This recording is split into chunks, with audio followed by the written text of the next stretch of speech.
Hello, greetings, and salutations. Welcome aboard my podcast. I am Jason with Jay's Paradise Travels.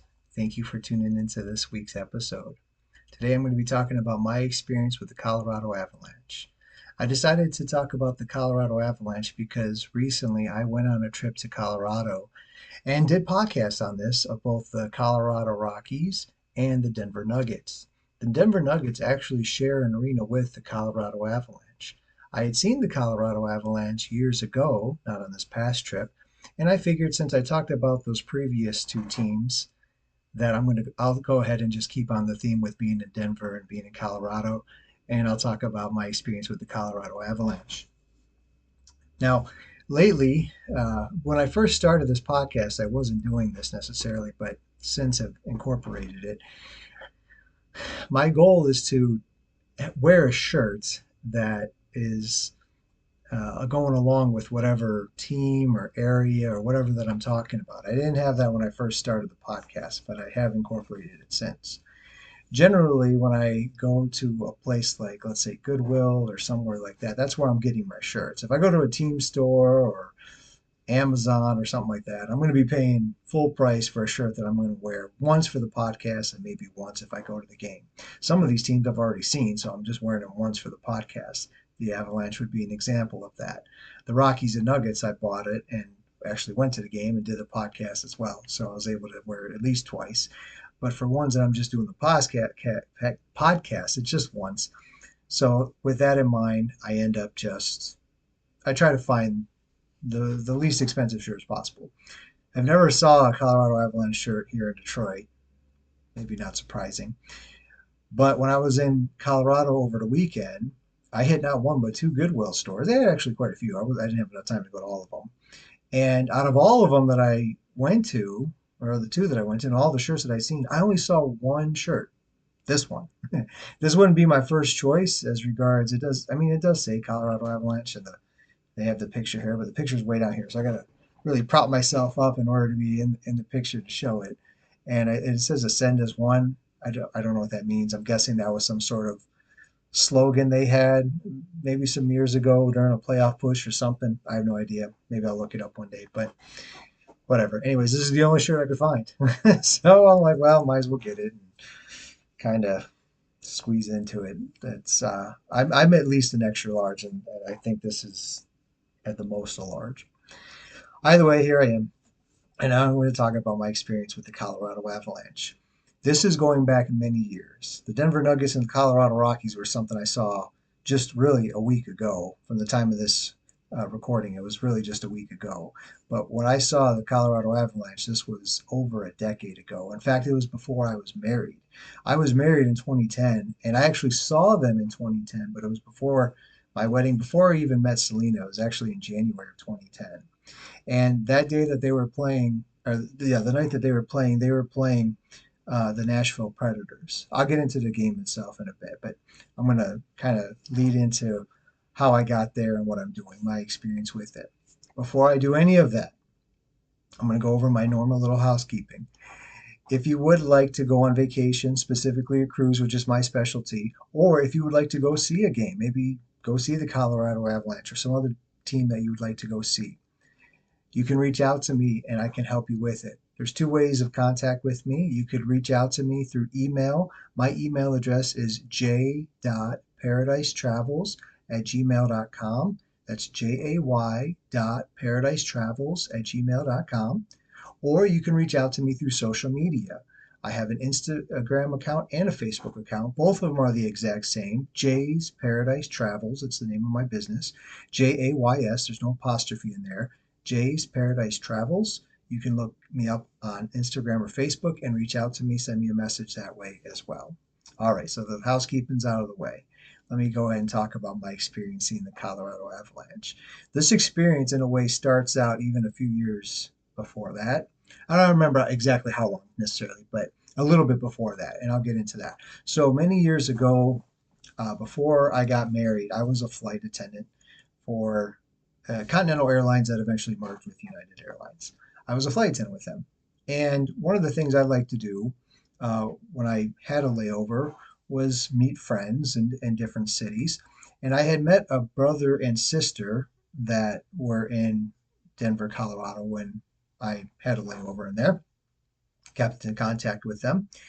And I remember when I was looking to go see a game, back then, if I could stay with a friend, um, I still today, if I have friends or family in an area, if I can stay with them, I'm going to do it. I'd rather be able to be around friends and family than be by myself at a hotel, I guess. So I reached out to them, and they had got the sister of the brother sister had a friend that he was a single guy, lived by himself, and he had room. So I was able to stay with him. She kind of set it up so I could stay with him. I was flying standby. This is something I normally do, and I only had limited time off. So I believe I flew in day of the game. Flew in there, and her friend ended up picking me up from the airport and taking me back to his place. And I chilled there. So he actually had to go to work the rest of the day, which was fine. He kind of felt bad that he was leaving me by myself, but I was like, that's okay. That's all right. I can be self-sustaining. I'll be all right. And he actually had a puzzle, and I actually like doing puzzles. I haven't done them a lot lately. I think I just get too busy and it's hard to have the room. But growing up, I used to love doing puzzles. I had boxes of 100 piece, 200, I think even 300 piece. Now as an adult, 500 piece, 1,000 pieces. I think the most I've ever done was it 1,200 or 1,500 that I did once. Yeah. Anyways, I don't get to do them very often. I think the last time I did it was during the COVID year because there was so much. No, I think I take that back. I may have done since then, but that's for now. I'm getting off topic. But anyways, while at his place, he had a puzzle, so I was working on the puzzle. I had my phone slash iPod, had music on there. Was able to just put on the music, start working on the puzzle. Kept me. I was quite content for however many hours he was away. Eventually, did come back from work, and me and him went out. There was two other guys that ended up going to the game, so there's four of us all together. And I can't remember because this is again a long time ago. I can't remember if we went and picked them up or if we met them, traveled together, or met them at the game. I don't remember that point, but I just remember that altogether there was four of us that were going to the game. I never met those guys either, but cool, that's all right. So we end up going there, um, and was able to see the game. One of the guys that was with us in that four, that was his first time ever at a hockey game, and I always appreciate being able to take someone to their first game because I like to see what their reaction is, how they enjoy it. Because I know what I enjoy. I love being in the crowd. I love the roar of the crowd, seeing the event live, the sounds, the sights, the smells, all of it. I love being in that atmosphere. It's one of the reasons I do this, and I love seeing the differences of stadiums and all the uniquenesses from it. So, if there's someone with me going there for the first time, I like to see what their thoughts are on it, what their reaction. Do they enjoy it? And sure enough, he did enjoy it. So much so that after the game, as we were leaving, he was excited about it and wanted to continue following them as time goes on. I never did get to really keep in touch with him to know what happened, if he did, if he didn't, I don't know. But at the time, he ended up having a pretty good time. Um, and so we all four went there. It was a night game that we went to. So going there, it was at night. The pictures that I got to take of the outside building was all at night. Now, this particular building, at the time, it was called the Pepsi Center. This building, which the Denver Nuggets play at, and if you listen to my podcast on that, I do refer to that they share the arena together. Um, Please feel free to listen to that podcast as well. They shared an arena back then too. From what I remember, it was called at one point in the past either Nichols Arena or McNichols Arena, Pepsi Center, and now Ball Arena. I don't know if there was another name um, in between any of those. Those are the three names that I know of. At the time that I saw it with the Avalanche, it was the Pepsi Center. Now it's Ball Arena. and which is kind of funny to me. Ball Arena, like that's very. I don't know if that's someone's name, like Lonzo Ball or Lorenzo Ball, or one of those ball of the Ball family, or if it's just a ball, a basketball. There's a ball. It's not. It would be funny if it was called Puck Arena. You know, I don't know if it was a hockey place. Um, anyway, so we went there. It was at night. When I went to the Nuggets game, it was during the day. Went there at night. I did get to take some pictures at night, um, which you can see. I think I only just took one really. I took actually more pictures of the game itself, and and that kind of varies. I have a little bit of method to my madness. I try to get some shots of play in one end, play in the middle, play in the other end, and that goes for almost any of the sports. Maybe some close-ups. Like to take a picture of the crowd. Um, Variety of things, outside shots as well. But as time has gone on, it has progressed and morphed into what I used to do then compared to what I do now. And what may have been a few to start and then eventually turned into 10 or 12, now it gets to 20 to 30 pictures, taking it of everything. So I did get to take at least one picture of it outside. Maybe I did get a couple more. I'd have to look, but um, so I mean it's a nice size arena. There's a lot of uh, areas that were glass too, and sometimes it can be a little bit harder to see at night. And we were going in. When I came the first time, I had plenty. Last week, I had plenty of time, and it was during the day, so it was a little bit easier to take some of the shots and look at the building itself. Um, but yeah, there was a lot of glass in it. Uh, I didn't. I did when I went last week. I did notice that it's right next to where the Denver Broncos play. I did not notice that when I went to Colorado the first time and saw the Avalanche play. I did not see the football stadium. It could have been that it was dark, or it could have been that we were just not in that area. Maybe we were on the other side, and it was just not uh, um, something that you could see from that side. I'm not sure, but I don't remember seeing it before. Didn't realize that it was right next to each other. Now that I've gone back again, I've physically seen it and do look forward to going back to eventually see the Denver Broncos play. So at night game. The game itself, I'm going to be honest with you, I did not remember much of it. I couldn't remember who they were playing. I couldn't remember the score. I couldn't remember any action. I had to look all of it up. And a lot of the times I can remember something. There's usually something that stands out. My wife actually is very impressed a lot of times by my memory with things. Just for instance, I remember the very first ever road game I ever saw. Tigers at Orioles. Tigers won 6-1. They had a 2-1 lead going into the ninth, and then blew it open with four more runs. They won 6-1. I remember that. That was my first ever road game that I had ever been to, and that was like 14. I'm 40 now, but I still remember that. And there's other scores that I'll remember. That's just a for instance. Um, and maybe because that was my first ever road game, that's why it stood out. It's possible. I don't know.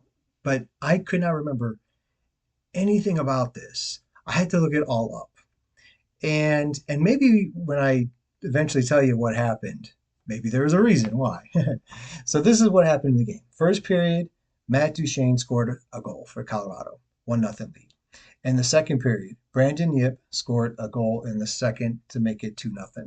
Immediately following that, Cody Franson scored a goal to make it 2-1. That was it. 2-1, final score. Nothing in the third. Nothing, I guess nothing really stood out for me to remember it. But even though, despite that being only a 2-1 game, which isn't exactly high scoring and high energy, well, I mean, the building could still be high energy, I guess.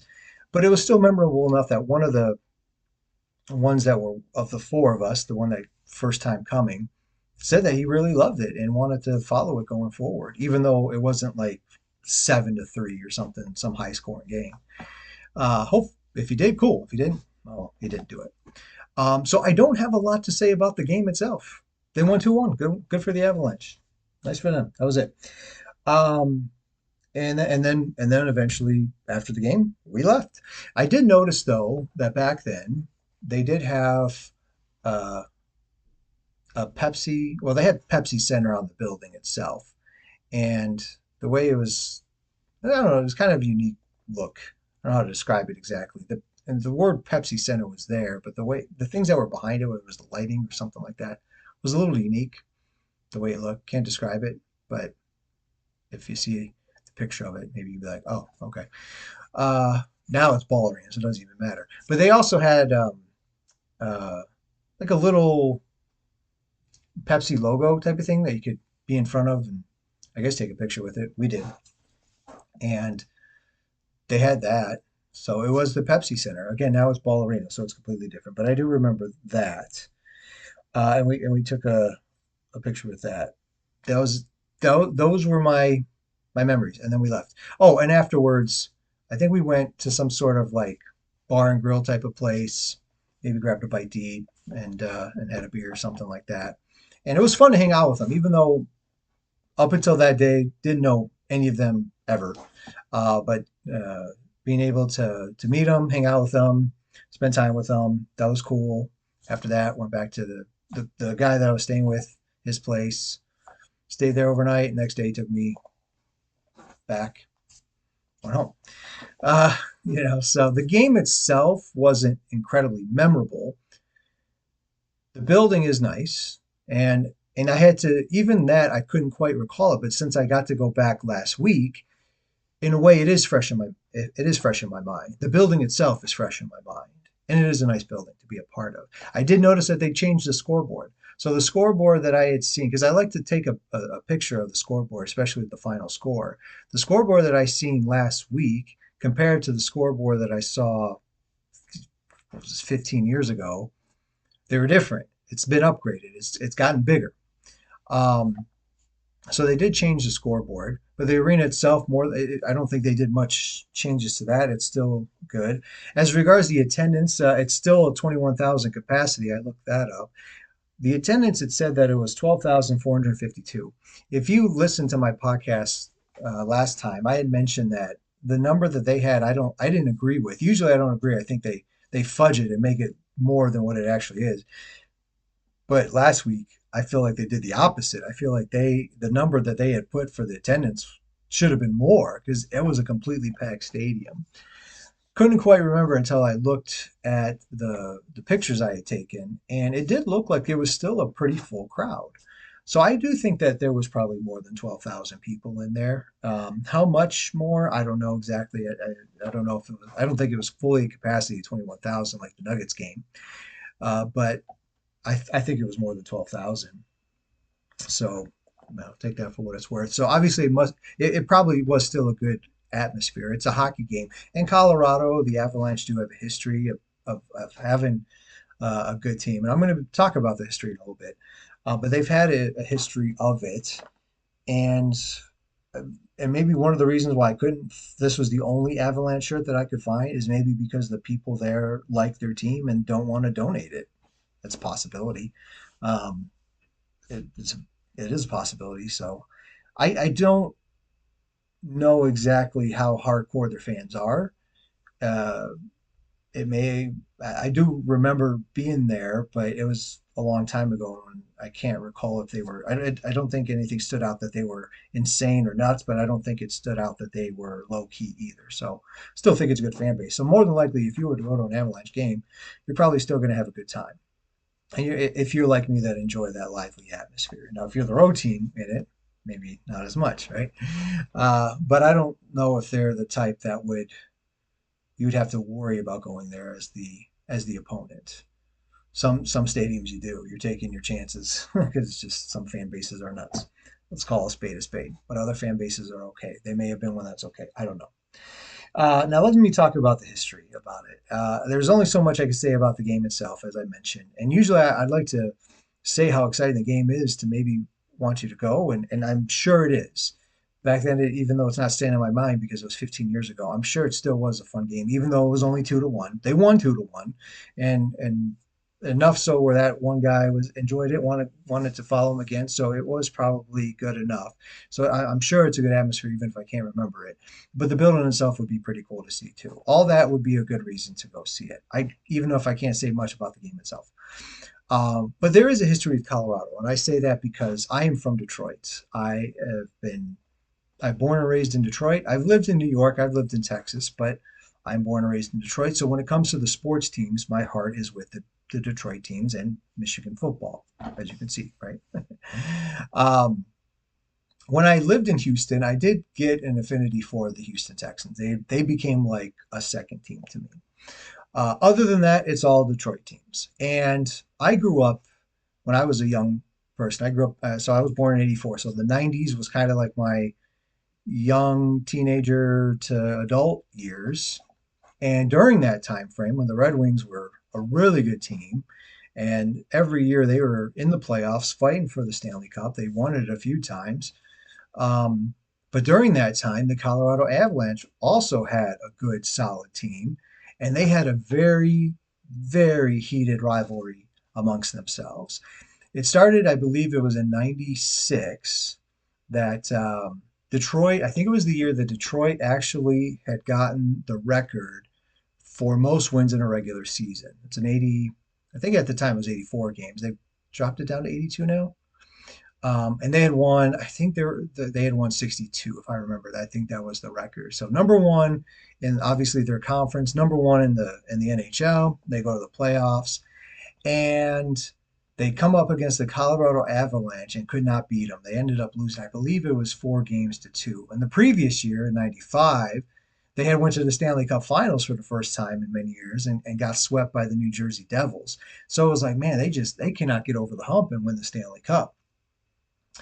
Yeah, so '96 rolls around. Colorado beats them. I think it was 4 games to 2, ends up winning the cup. But here's where the rivalry gets started. During that series, one of the Detroit Red Wings players, his name was Chris Draper, got cross-checked by a Colorado Avalanche player named Claude Lemieux. Cross-checked him right in the back. He goes face forward into the boards and like smashes his face in. Almost dies from the hit. Doesn't, thank God. I don't want anyone dying on the ice. Hey, hey, Siri, no, now's not the time. Siri got to know where starts talking. Anyways, almost dies from the hit. Doesn't, thank goodness. Survives, but ends up being affected by it.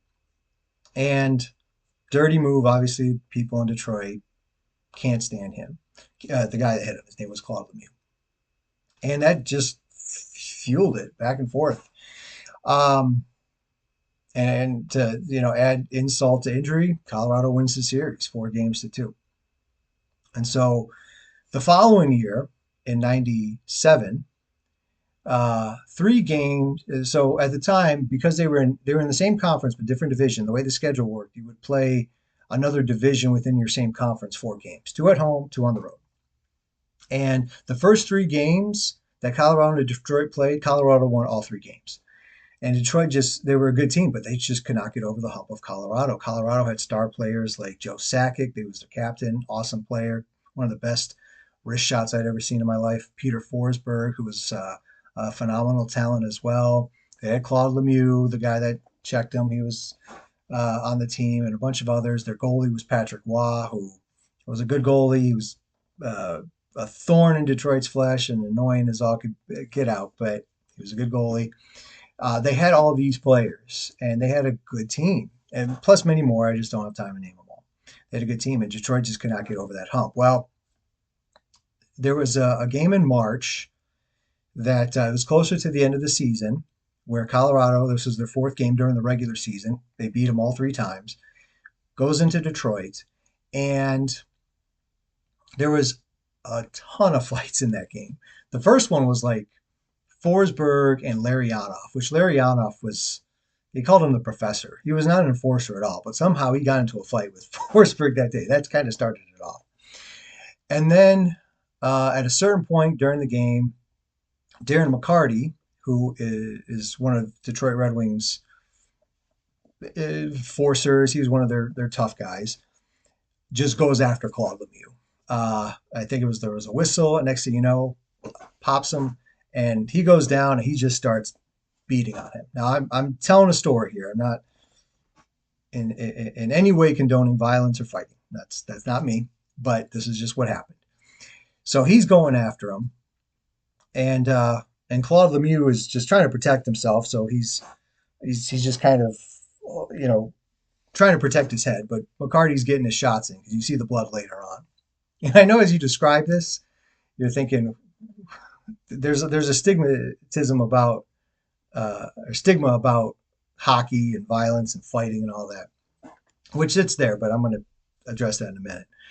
Anyway, so he starts fighting him, and then later on, another guy comes in from Colorado to defend him, but then the Red Wings start fighting him, and then eventually the goalies meet at center ice and they start fighting each other because they're it's just everyone's getting involved here, and all kinds of all kinds of fighting. Okay, this is a heated, hated rivalry that has developed starting from that hit from last year. He was taking revenge on him hitting his friend and hurting him. So he was going after him. He leaves. He's bloodied up, whatever. And they were losing that game. And they ended up they were down 5-3 at one point, but ended up coming back, scoring a goal, making it 5-4, scoring another goal, tying it up at 5, going in overtime. And then in overtime, the guy who fought Claude Lemieux and and started wailing on him, Darren McCarty, ends up scoring the game-winning goal in overtime. And that moment, that game just sparked in them the ability, hey, we can beat this team.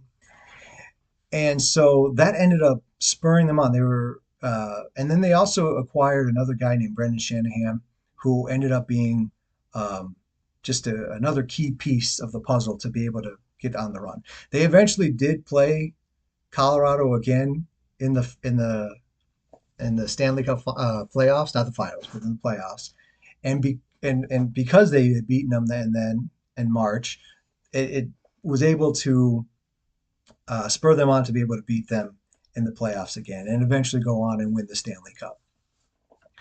And it just sparked this hated, heated rivalry.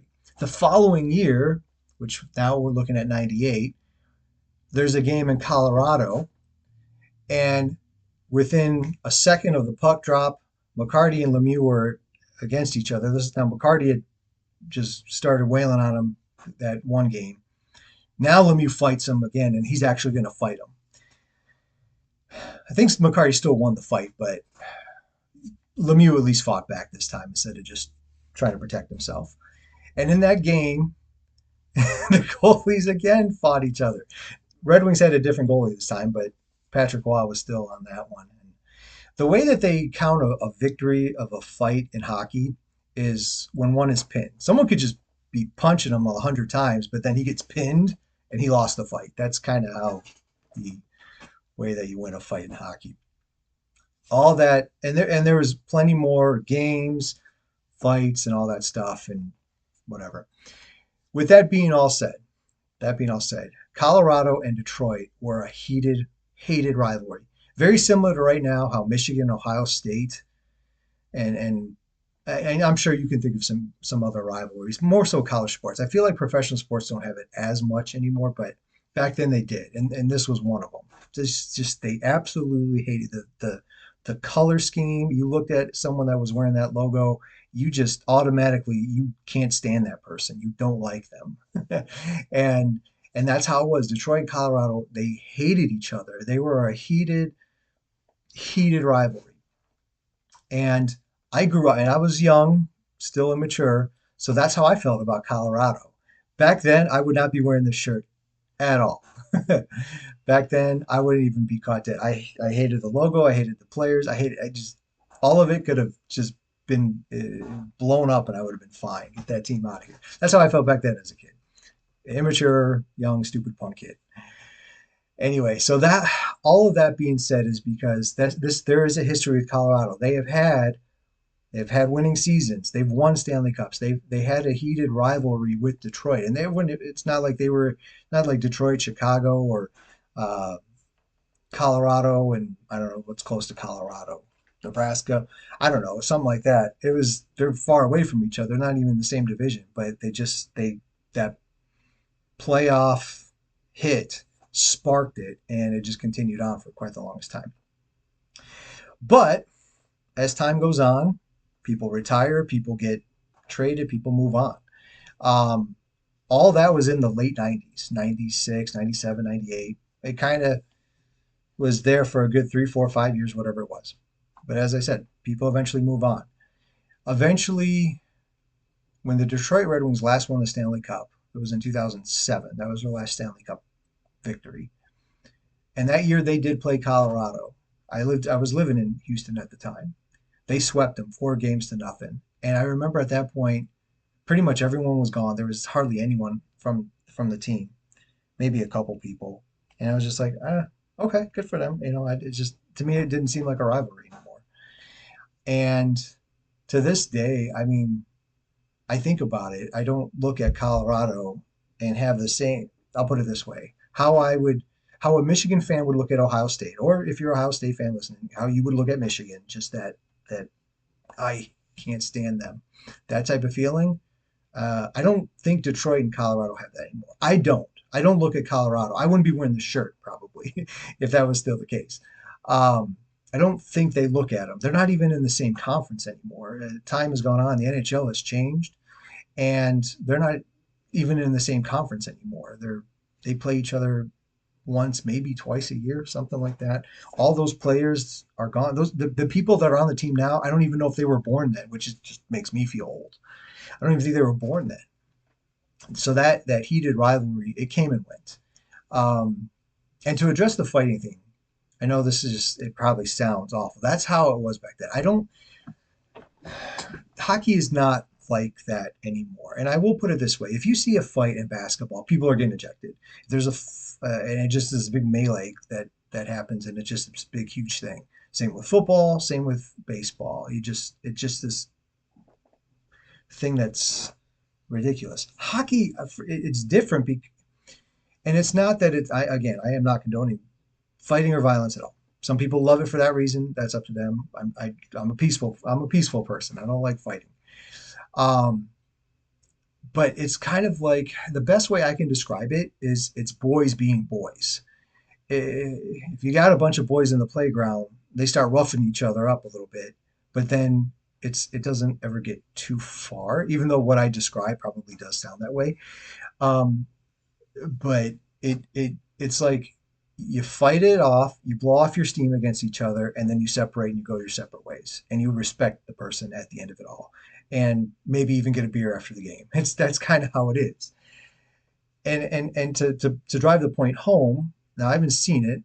So I've heard of it, but that Darren McCarty and Claude Lemieux, those two people that fought each other and everything, they have gone on tours together signing autographs.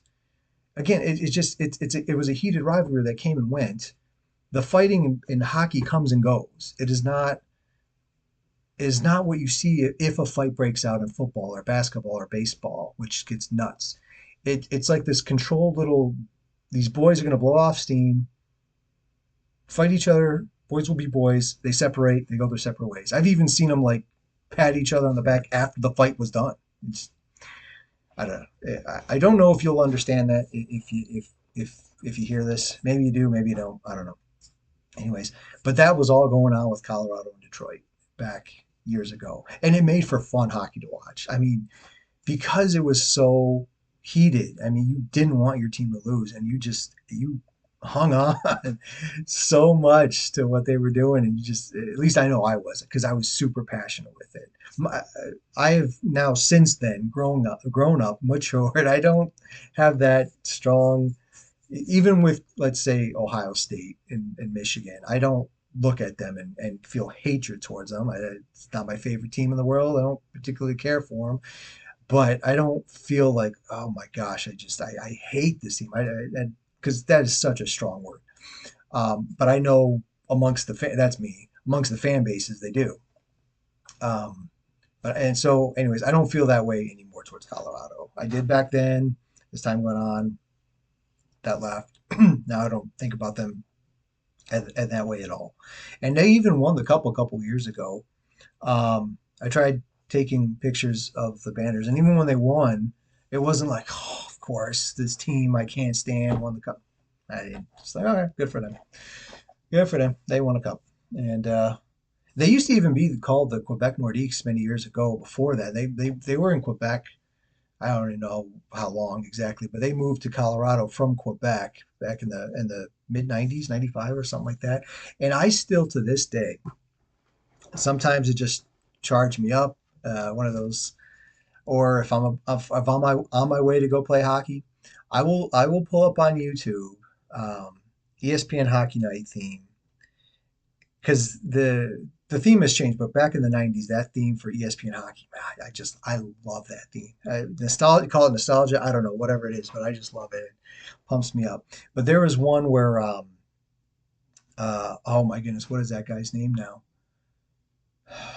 Oh, it's gonna drive me nuts what his name is, but he was an announcer for ESPN, for hockey for many years, and he's there. It's the beginning of a playoff game between the Quebec Nordiques and the New York Rangers. It's game two, and he discusses game one, and you just hear it, and man, it's like a just this.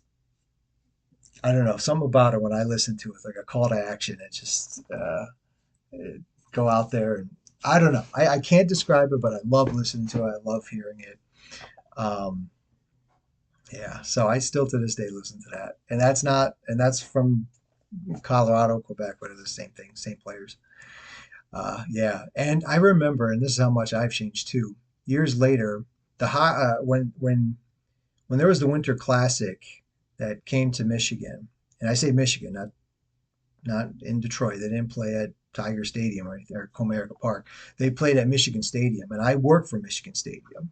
Me and my wife both do. So we actually had to work the Winter Classic. It was the Detroit Red Wings and it was the Toronto Maple Leafs. Colorado wasn't involved, but the announcers and the staff of ESPN or I think it's ESPN or maybe it's NBC because they did lose when hockey went on strike. They did lose ESPN for a while. I think they're back now, so maybe it was NBC. Well, anyways, but there's a bunch of those guys, and one of the guys that is part of that crew, I think he's still a part of it. Maybe not. I don't know. I don't keep up as much.